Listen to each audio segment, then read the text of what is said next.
ঈদের দ্বিতীয় দিনেও রাজধানী সহ দেশের বিভিন্ন এলাকায় চলছে কোরবানির পশু জবাই।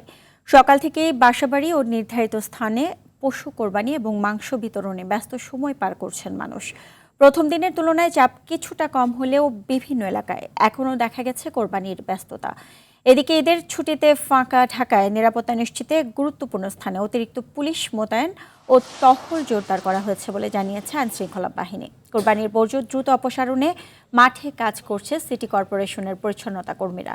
অনেক এলাকায় নির্ধারিত স্থানে বর্জ্য ফেলায় দ্রুত পরিষ্কার করা সম্ভব হলেও কোথাও কোথাও খোলা স্থানে বর্জ্য ফেলে রাখায় সৃষ্টি হয়েছে দুর্গন্ধ ও জনভোগান্তি। জনস্বাস্থ্য ও পরিবেশ সুরক্ষায় দ্রুত বর্জ্য অপসারণ এবং পরিচ্ছন্নতা বজায় রাখার আহ্বান জানিয়েছে সিটি কর্পোরেশন।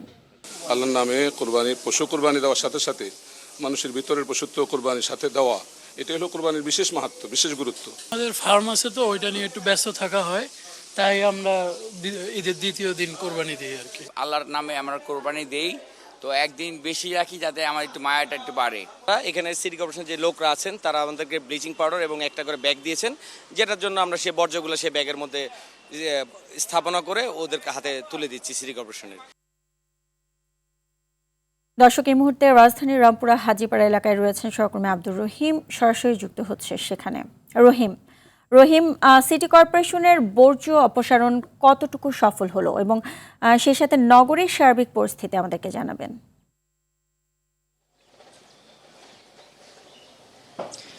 সুজানা, সকাল থেকেই আমরা রাজধানীর বিভিন্ন এলাকা ঘুরেছি।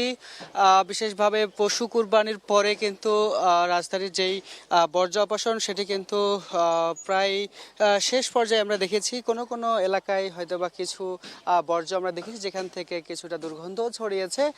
তবে আমরা পশুর হাটগুলোতেও ঘোরার চেষ্টা করেছি এবং দেখেছি যেটি ইজারাদারদের যে নিজস্ব তত্ত্বাবধানে পরিচ্ছন্ন করার কথা এবং সেটি নির্মূল করার কথা, সেটি আমরা কোনো কোনো হাটে দেখেছি। এবং আমি বর্তমানে যেখানে রয়েছি দেখতে পাচ্ছেন এখানে কিন্তু অলরেডি ইজারাদারদের তাদের নিজস্ব তত্ত্বাবধানে হাট পরিচ্ছন্নের কাজ কিছুটা চলছেই।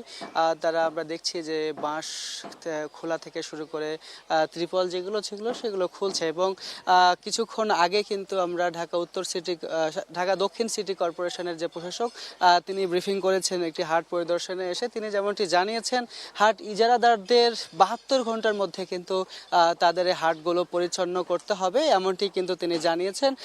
তার ধারাবাহিকতায় আমরা হাটগুলোও ঘুরে দেখেছি, সেগুলোতেও কিন্তু পরিচ্ছন্ন অভিযান শুরু হয়েছে এবং তাদের যে বিভিন্ন স্থাপনা অপসারণের যে কাজ সেটি কিন্তু অব্যাহত রয়েছে বলে আমরা দেখতে পেয়েছি। এছাড়াও কিন্তু আমরা নগরীর অন্যান্য জায়গাগুলোতে ঘুরেছি, সেখানে আমরা দেখেছি যে আজকে দ্বিতীয় দিনের মতো কিন্তু কুরবানি হচ্ছে বিভিন্ন জায়গায় এবং তারা কিন্তু সিটি কর্পোরেশন থেকে সরবরাহ করা যে পলিথিন সেগুলোতে কিন্তু বর্জ্য দেওয়ার পরে তারা কিন্তু নির্ধারিত জায়গায় রাখছেন বলে আমরা জানতে পেরেছি। তো এই ছিল বর্জ্য ব্যবস্থাপনার সবশেষ।